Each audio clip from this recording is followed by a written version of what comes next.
हर हर महादेव। राम राम सभी को। अगर आप सभी जीवन में हमेशा खुश रहना चाहते हैं तो भगवान और भक्तों की रोज कथा सुनते रहिए। एक बार एक राजा था, उसके पास किसी चीज़ की कमी नहीं थी। सुंदर रानियां थी, बच्चे थे, धन संपदा का तो कहना ही क्या। आसपास के जितने भी राजा थे सभी को उसने अपने अधीन कर रखा था, लेकिन फिर भी उसका मन अशांत था।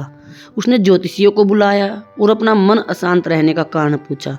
तो ज्योतिषियों ने बताया कि आप ये पुखराज पहन लीजिए, ये मोती पहन लीजिए, ये माला पहन लीजिए तो आराम हो जाएगा।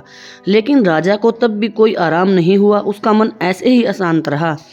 एक दिन सुबह के समय राजा ने अपना भेष बदला और वो एक गांव की तरफ चल दिया।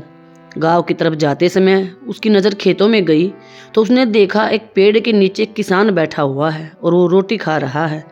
तो वह उस किसान के पास गया और उसके पास जाकर बोला कि मुझे आपके खेत में ये 4 सोने की मुद्राएं मिली हैं, ये आपकी हैं, इन्हें ले लीजिए।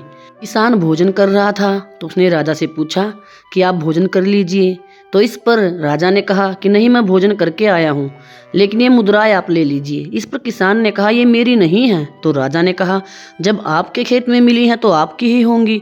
किसान ने कहा नहीं, ये मेरी नहीं है, मैं तो रोज चवन्नी कमाता हूँ और खुश रहता हूँ। राजा ने कहा चवन्नी कमाते हो और खुश रहते हो, ये कैसे हो सकता है। इस पर किसान ने कहा कि मैं चवन्नी में से 1 पैसा गड्ढे में डाल देता हूँ, दूसरे पैसे से कर्जा उतार देता हूँ और तीसरा पैसा ज़मीन में गाड़ देता हूँ और चौथा पैसा मैं छुपा कर रखता हूँ। राजा ने किसान की जब ये बातें सुनी तो वापस महल में आ गया और महल में आकर वो सोच रहा था कि एक किसान चवन्नी में खुश कैसे रह सकता है। तो उसने अपने राजमंत्रियों, दरबारियों और पंडितों को बुलाया। अगले दिन सभा में सभी से ये प्रश्न किया कि एक किसान चवन्नी कमाता है तो वो उसमें प्रसन्न कैसे रह सकता है, लेकिन कोई भी इसका उत्तर देने में सामर्थ्य नहीं हुआ। तो राजा ने कहा उसी किसान को बुलाया जाए जो इस प्रश्न का उत्तर देगा। तो अगले दिन उस किसान को राज दरबार में बुलाया गया। राजा ने उसको आते ही उचित बैठने का स्थान दिया और बताया कि मैं ही उस दिन भेष बदलकर तुम्हारे पास गया था जब तुमने बताया था कि मैं चवन्नी कमाता हूँ। तो उस पर उसने राजा से पहले तो हाथ जोड़कर क्षमा मांगी कि राजा साहब मैं आपको पहचान नहीं सका, इसके लिए आप मुझे क्षमा कर दीजिए। इस पर राजा ने कहा कोई बात नहीं, आप मुझे सिर्फ इस बात का जवाब दे दीजिए कि आप चवन्नी में प्रसन्न कैसे रहते हैं। तो इस पर वह किसान बोला कि मैंने कहा था कि मैं चवन्नी में से 1 पैसा गड्ढे में डाल देता हूँ, तो इसका अर्थ था कि मैं 1 पैसे से अपने परिवार का पालन पोषण करता हूँ। चवन्नी में 4 आने होते हैं और चवन्नी के दूसरे पैसे से मैं अपने माता पिता का, जिन्होंने मुझे पाला पोसा इतना बड़ा किया, तो उनकी सेवा में लगा देता हूँ।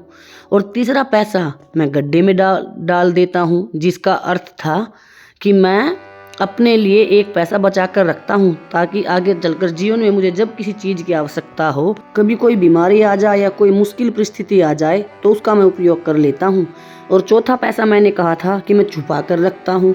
उस छुपा कर रखने का अर्थ होता है कि मैं उस पैसे से परोपकार के कार्य करता हूँ। जैसे कभी कोई गरीब मिला उसको भोजन करा दिया, कहीं कोई भंडारा चल रहा है उसमें दान कर दिया।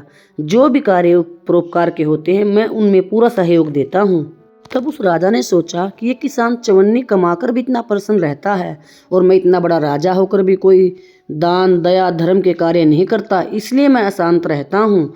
अगर आपको भगवान ने पर्याप्त धन दिया है, आपकी आवश्यकताओं की पूर्ति होने के बाद आपके पास धन है, तो उससे दया धर्म के कार्य अवश्य कीजिए, क्योंकि जब हम दूसरों को आनंद देंगे तो हमें वापस वही मिलता है, हमें भी आनंद अवश्य मिलेगा।